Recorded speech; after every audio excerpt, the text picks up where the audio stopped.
The sky was on fire. One Park pressed his back against the broken wall and tried to breathe. Dust filled his lungs. Blood ran down his face from a cut above his eye. All around him, the city was dying. Buildings fell like tired old men. The ground shook every few seconds as another bomb hit somewhere close. He was a medic. He was supposed to save people, but right now he could not even save himself. The war between humans and had been going on for 11 years. One had been fighting for 6 of them. He had seen friends die. He had held soldiers as they took their last breath. He had learned to push his feelings down deep, to lock them away in a box inside his chest. That was how you survived. You stopped feeling. You just moved. "Medic, we're pulling back." His squad leader's voice crackled through his helmet radio. "Move your ass, Park." One pushed himself up. His legs were shaking. He had not slept in 2 days. He had not eaten in one. But he started running anyway because that was what soldiers did. They ran toward death or away from it. There was no middle ground. The residential sector was nothing but rubble now. These had been homes once. Families had lived here. Children had played in these streets. Now everything was gray and broken and burning. One was halfway to the extraction point when he heard it. A cry, small and high and desperate. He stopped. His heart was pounding so hard he could feel it in his throat. "Park, what are you doing? Move!" the radio screamed at him. But one was not listening anymore. He was listening to that sound. That tiny sound coming from beneath a pile of broken concrete. It was not a human cry. He knew that right away. Human bobbies cried in one tone. This cry had 3 tones mixed together, rising and falling like a strange, sad song. It was a cry. The enemy. His training told him to run. There were monsters. They had killed millions of humans. They had burned entire planets. Their soldiers were 8 feet tall with skin like purple stone and 4 eyes that saw everything. They felt no mercy. They knew no kindness. They were the enemy. But that cry was so small, so scared. One turned around. "Park, what the hell are you doing?" He did not answer. He ran toward the rubble and dropped to his knees. His hands started digging. The concrete was heavy and sharp. It cut his palms. Blood made his grip slippery, but he kept digging. "Park, leave it. That's an order." He found her under a broken beam. A tiny thing no bigger than a human toddler. Her skin was pale violet like a flower petal. Her 4 eyes were squeezed shut, and tears like liquid silver ran down her face. She had small wing-like folds on her back, pressed flat against her body in fear. Beside her lay the body of an adult, probably her caretaker. The adult was dead. A piece of metal had gone through her chest. But the child was alive. One reached down and picked her up. She was lighter than he expected. Her skin was cool against his hands. When she opened her eyes and saw his face, she screamed. Of course she screamed.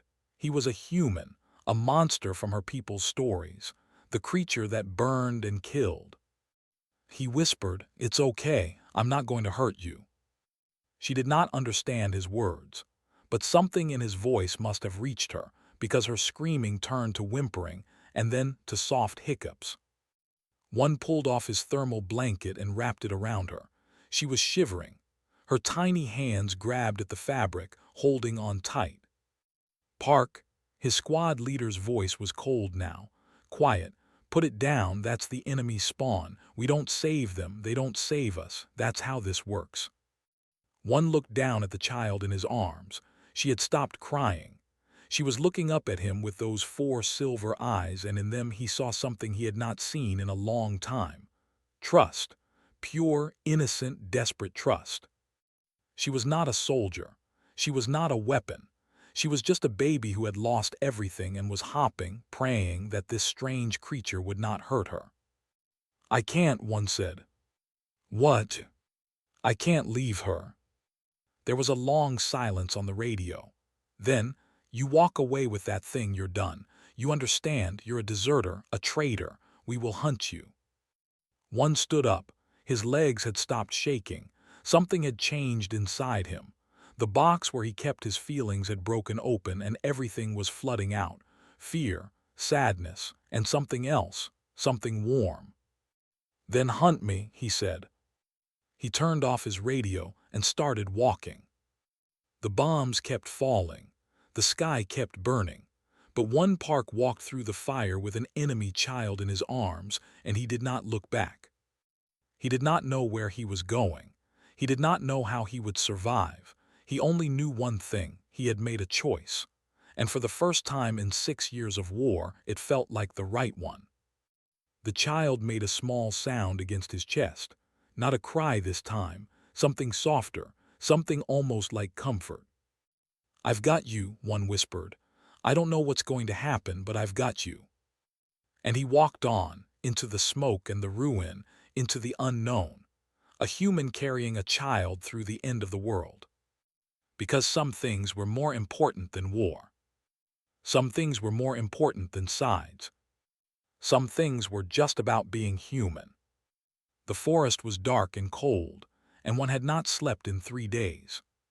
He sat with his back against a fallen tree, holding the child close to his chest.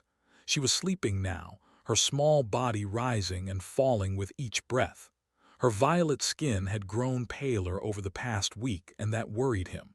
He did not know enough about biology. He did not know what she needed. He only knew he had to keep her alive. It had been 14 days since he ran from his squad. 14 days of hiding in caves and abandoned buildings. 14 days of drinking dirty water and eating whatever he could find. The military rations he had taken were almost gone. Soon, there would be nothing left. The child stirred in his arms. She opened her 4 eyes and looked up at him. At first, she had been so afraid of his face. His flat features, his 2 eyes, his rough pink skin. Everything about him was wrong to her. But hunger and cold had slowly broken down that fear. Now she looked at him like he was the only safe thing in the universe. One had started calling her. He did not know her real name. She was too young to speak properly, and even if she could, he would not understand her language. So he gave her a human name, a simple name, a name that meant something. "Good morning, little one," he whispered. Made a soft cooing sound. Her 3-toned voice was strange, but one had grown used to it. He even found it beautiful now. The sound of ships passed overhead. One pressed himself deeper into the shadows, covering with his body. The ships could be human, or it did not matter. Both sides wanted him dead now. The humans called him a traitor. He had heard the broadcasts on his broken radio before it finally died. Sergeant 1 Park, deserter, enemy sympathizer, shoot on sight. And they shot at everything that moved in this wasteland. To them, he was just another human to kill. When the ships passed, one relaxed slightly. He looked down at. She was chewing on her fingers, a sign that she was hungry. "I know," he said softly. "I know you're hungry. I'll find something, I promise." Finding food for her was harder than finding food for himself. He could eat almost anything: roots, insects, old military supplies from bombed-out buildings, but could not digest most human food. He had learned that the hard way when she got sick after eating a piece of dried meat. Through trial and error, he had discovered that she could eat certain plants, soft leaves, some kinds of fruit, and she needed sunlight. Not just any light, but the specific kind that came at dawn and dusk. Without it, her body could not process food properly. This meant he had to take risks. Every morning and evening, he had to carry her out of hiding and find an open space where the light could reach her. Those were the most dangerous moments. Anyone could see them. Anyone could shoot. But he did it anyway, because she needed it. On the 15th day, got sick. It started with a fever. Her skin, normally cool, became hot to the touch.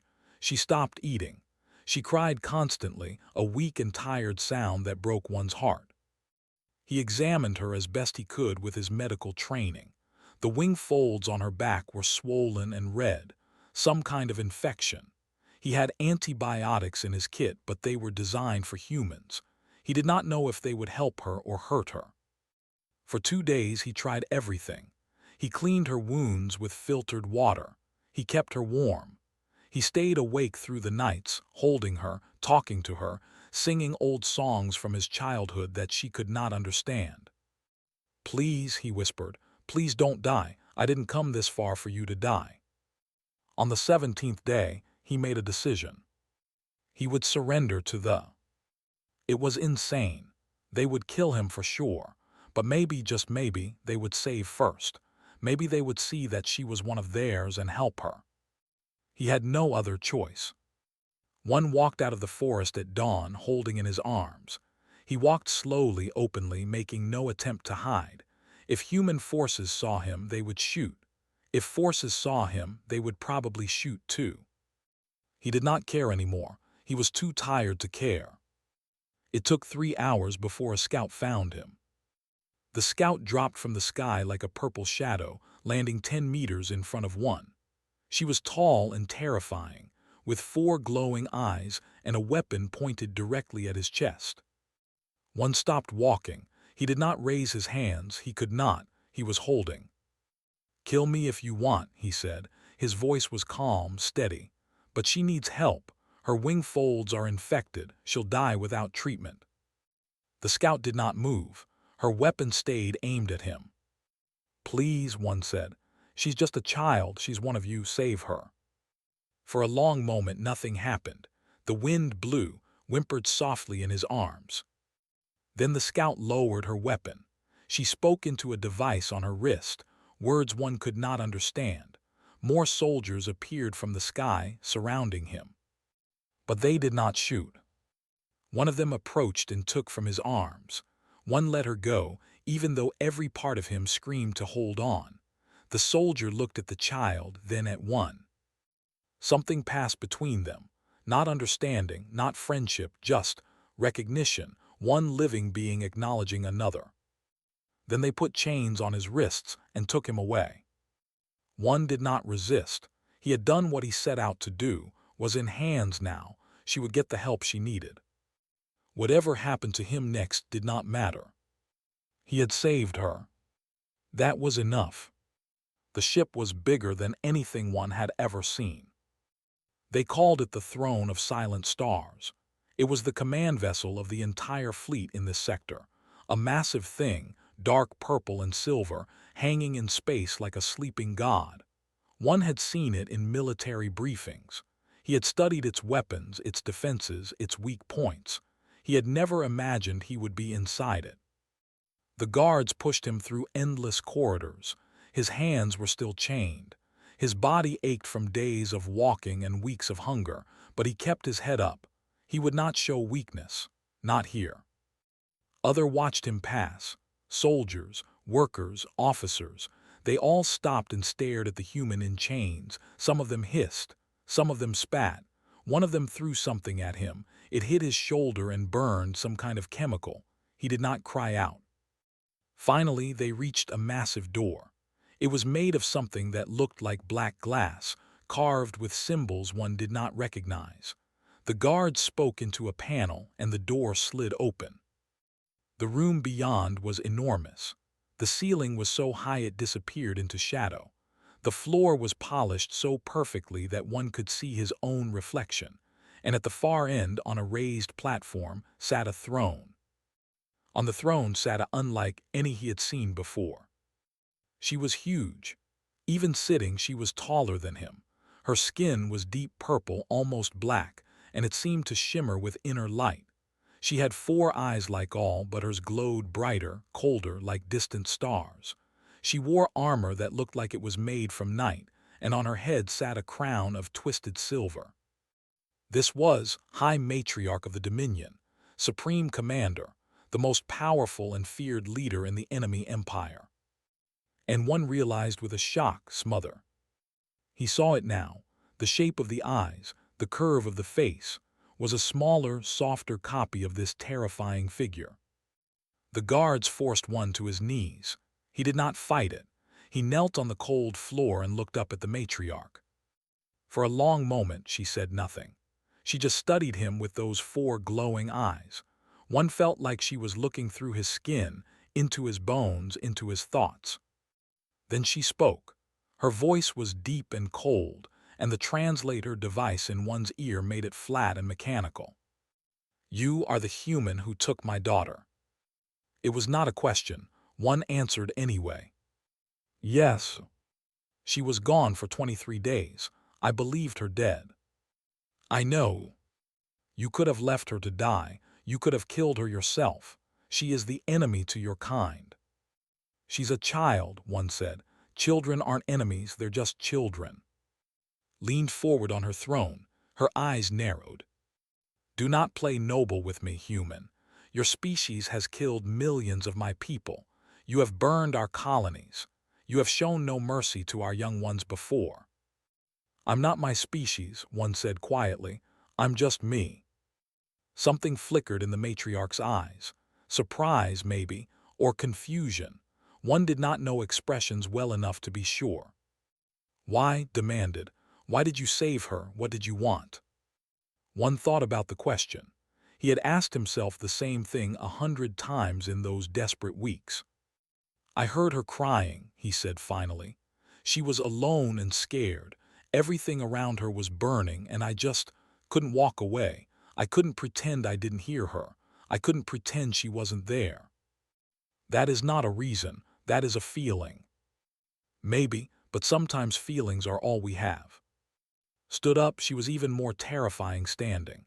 She walked down from her throne slowly, each step echoing in the huge room. The guards tensed, but she waved them back. She stopped in front of one. She was so tall that even with him kneeling, she had to look down to meet his eyes. "You are a medic," she said. "You have saved human soldiers who then killed." "Yes. And yet you saved a child at the cost of everything. Your career, your people's trust, your life." "Yes. Why her? Why this child?" One looked up at the matriarch, at this monster who had killed so many of his people, at this mother who had lost her daughter and found her again because of him. "Because she was small," he said. "Because she was scared, because I couldn't walk away." Was silent for a long time. The room was so quiet that one could hear his own heartbeat. Then she did something that made every guard in the room gasp. She knelt down, lowering herself until her eyes were level with his. "Among my people," she said, "there is an ancient law. One who preserves a life becomes bonded to it. The saver and the saved are connected forever." One did not speak. He did not know what to say. "You have preserved my bloodline," continued. "My only child, my heir. By our most sacred law, you now belong to me." "Belong to you?" "You are mine, human, not a prisoner, not a slave, something else. Something our language does not have a word for." She paused. "You will live. You will stay with my daughter since she screams when you are taken from her, and you will learn what it means to be claimed by a matriarch." She stood up and returned to her throne. "Take him to the quarters next to my daughter's room," she ordered the guards. "Clean him, feed him, do not harm him." The guards hesitated, shocked, but they obeyed. As they led one away, he looked back at. She was watching him with those cold, glowing eyes. He did not know what his future held. He did not know what being claimed meant, but he was alive, and so was. For now, that was enough. 3 months passed on the throne of Silent Stars. One learned many things in those months. He learned to walk through corridors where everyone hated him. He learned to eat food without getting sick. He learned to sleep with one eye open, because not everyone respected the matriarch's protection. But most importantly, he learned about. The little girl had recovered completely from her infection. Medicine was advanced, and within days of arriving on the ship, her wing folds were healed and her color had returned. She was healthy and energetic and completely attached to one. The doctors could not explain it. They tried to keep her in the royal nursery, surrounded by her own kind. But every time one was out of sight, screamed. Not a normal cry, a terrible, panicked scream that would not stop until he came back. So they gave up. They let him stay with her. Every day was the same. One would wake up in his small room next to the nursery. He would eat breakfast alone because No would sit with him. Then he would go to. She would be waiting for him at the door, her 4 silver eyes bright with excitement. She could not say his name properly. Her baby mouth turned one into Tal One. He did not mind. He thought it was beautiful. Tal One, she would chirp, running to him on her short legs. Tal One. He would pick her up and hold her, and for those moments, he could forget where he was. He could forget the war. He could forget that he was a human alone in a ship full of enemies. The crew watched them with disgust. To them it was wrong. A human touching a royal child, an enemy holding their future matriarch. They whispered behind his back. They called him names he did not understand. Sometimes, when the guards were not looking, they pushed him or tripped him or spilled hot things on his hands. One endured it all. What choice did he have? But he was not just surviving, he was learning. He spent hours studying language. At first, he could only understand the basic translator. But slowly, he began to hear the real words beneath the mechanical voice. He learned that language had layers. The same sentence could mean different things depending on the tone, the rhythm, the tiny movements of the speaker's wing folds. He studied their medicine too. He found that children were fragile in ways human children were not. They needed specific light frequencies. They needed certain minerals in their food. They were very sensitive to temperature changes. And he realized that some of the care practices on the ship were wrong. He brought his concerns to the nursery doctors. They laughed at him. A human telling them how to care for their own young, impossible, insulting. But one did not give up. He wrote a report. He documented his observations. He compared human pediatric techniques with what he saw on the ship. And then he took the report too. She summoned him to her private chambers, not the throne room. It was a smaller space, still grand but somehow more personal. She sat on a simple chair, not a throne, and she studied the document he had given her. "You believe our doctors are harming our children?" she asked. "Not on purpose," one said, "but there are small things. The lighting in the nursery is wrong for young wing-fold development. The feeding schedule is too rigid, and the temperature drops too much at night." Was silent for a long moment. "How do you know these things?" "I watched, I listened. I compared what I saw to what I know about biology and medicine." He paused. "Humans are not as different from as you think. Life is life. Bodies follow rules, and children need warmth and light and consistency. All children, everywhere." "Put down the document."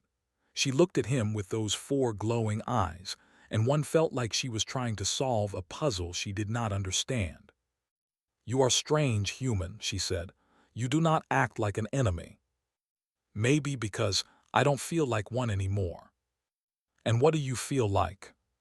One thought about it. "Like someone who found something important," he said. "Like someone who has a purpose." Leaned back in her chair. "Tell me about human bonds," she said suddenly. "What?" "Your species has no hive mind, no telepathic link. You cannot feel what your children feel. You cannot know their thoughts." She tilted her head. "How do you know you love them?" The question surprised one. He had never thought about it in those terms. "We choose it," he said finally. "Every day. Love is not automatic for us. It is a decision. We wake up every morning and choose to care, choose to stay, choose to put someone else before ourselves." "That sounds exhausting." "It is," one smiled slightly. "But it's also the most human thing there is. We love because we choose to, not because we have to. That makes it more real, not less." Was quiet for a long time after that. She seemed to be processing something, turning it over in her mind. Finally she spoke again. "I have read your report. I will have the doctors review it." "Thank you." "And one," she used his real name for the first time. "Yes. You may continue to care for my daughter. You have earned that right." One bowed his head. When he looked up, he saw something in his eyes that he had not seen before. Not warmth exactly, but curiosity, interest. Something was changing between them. He did not know what it would become, but for the first time since arriving on this ship, he felt something like hope. 8 months after one arrived on the throne of silent stars, the war came to them. He heard about it first from the whispers, soldiers talking in corridors, their voices tense and worried. A human strike force was approaching, fast attack ships, elite soldiers. Their target was clear: kill the matriarch and cripple the command. One knew human military tactics. He had studied them for years. He had used them himself. And when he heard the details of the approaching fleet, his blood went cold. The attack would hit the command deck. It would come during a time of maximum impact. And tomorrow, there was a ceremony on the command deck, a presentation of the royal heir to the fleet commanders. Would be there. One did not sleep that night. He paced his small room, his mind racing. If he warned he would be betraying his own people. He would be helping the enemy survive. He would be a traitor in the deepest possible way. But if he stayed silent, would die. There was no choice. There had never been a choice. He went to his chambers in the middle of the night cycle. The guards tried to stop him, but something in his face made them hesitate. They contacted the matriarch, and to everyone's surprise, she agreed to see him. She was not in her armor. She wore a simple robe, and without all the ceremony she looked almost ordinary, still tall, still powerful, but more real somehow. "You come to me at a strange hour, human," she said. "Move the ceremony tomorrow," one said. "Or keep her away from the command deck." His eyes narrowed. "Why?" "The attack is coming, the human strike force. They will hit the command deck during the ceremony. I know how they think. I know their patterns." Was very still. "You are telling me to move my operations based on human military knowledge. You are warning me against your own people." "Yes. That is treason." "I know."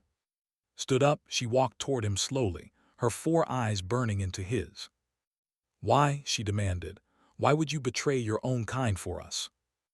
One met her gaze without flinching. "I'm not doing it for us. I'm doing it for her, she is your enemy. She's a little girl who calls me Talwan and falls asleep in my arms." His voice cracked slightly. "I carried her through fire. I starved so she could eat. I gave up everything for her, my home, my people, my future." He took a breath. "I already betrayed humanity the moment I picked her up from that rubble. This is just continuing the choice I already made." "And what about me?" asked quietly. "You are saving my life as well. The strike would have killed me too." One hesitated. This was harder to answer. His feelings about were complicated. She was his captor, his enemy, the killer of thousands of his people. But she was also his mother. And in the past months, she had become something else too. Someone who listened to him. Someone who asked him questions no one had ever asked before. Someone who looked at him like he was a puzzle worth solving. "I don't want you to die either," he admitted. "I don't know what that means. I don't know what I feel, but I know I want you alive." Was silent for a long time. Then she did something unexpected. She reached out and touched his face. Her fingers were cool against his skin. "You are the strangest creature I have ever met," she said softly. She moved the ceremony. The attack came the next day, exactly as one predicted. Human ships dropped out of hyperspace and hit the command deck with everything they had. But the deck was empty. The matriarch was safe. The battle was costly. Many died, but the throne survived. In the aftermath, its advisors demanded answers. How had she known? How had she predicted the attack? The rumors spread through the ship like wildfire. Finally called a fleet-wide address. Every screen on every ship showed her face. Every in the sector stopped and watched, and beside her, for all to see, stood one. "Many of you have wondered about the human who lives among us," began. "You have called him prisoner, enemy, vermin." She paused. "You were wrong." The fleet was silent, waiting. This human saved my daughter's life when he had nothing to gain. He carried her through he gave up his home, his people, his future. And yesterday, he saved us all again. He warned me of the attack. He gave me the knowledge to protect our command. Murmurs spread through the fleet, disbelief, anger, confusion. By ancient law, I claimed him when he returned my child, continued. But today I do not speak as matriarch. Today I speak as a mother. And I tell you this human has proven that loyalty is not just about blood, that love is not just about instinct, that an enemy can become something more. She turned to look at one, and in her eyes he saw something he had never expected to see. Warmth. I claim this human, she said, not as property but as partner, as equal, as mine and I as his. The fleet exploded with noise, shock, outrage, but also from some a strange, wondering silence. Who had been waiting with her nurse, broke free and ran across the platform. She threw herself at one's legs, wrapping her small arms around him. Talwan, she chirped happily, Talwan, stay. He picked her up, this little alien girl he had carried through fire and ruin. Yeah, he said, his voice rough with emotion. Talwan stays. Stepped closer, close enough to touch. She took his hand in hers, and the entire fleet watched as their matriarch, their supreme leader, linked herself to a human. Let the stars witness, she said. This human is no longer enemy, he is family. And across the void, in ships and stations and colonies throughout the sector, something shifted. The war did not end that day, but it changed. A crack had formed in the wall between species. A small crack made by one man who had refused to walk away from a crying child. In the years that followed, one park became many things: ambassador, advisor, father to and eventually to other children with violet skin and two eyes like his. He never forgot where he came from. He never stopped being human. But he learned that being human was not about blood or birthplace. It was about choice, about deciding every single day to love, to protect, to stay. That was what humans did. And sometimes that was enough to change the stars.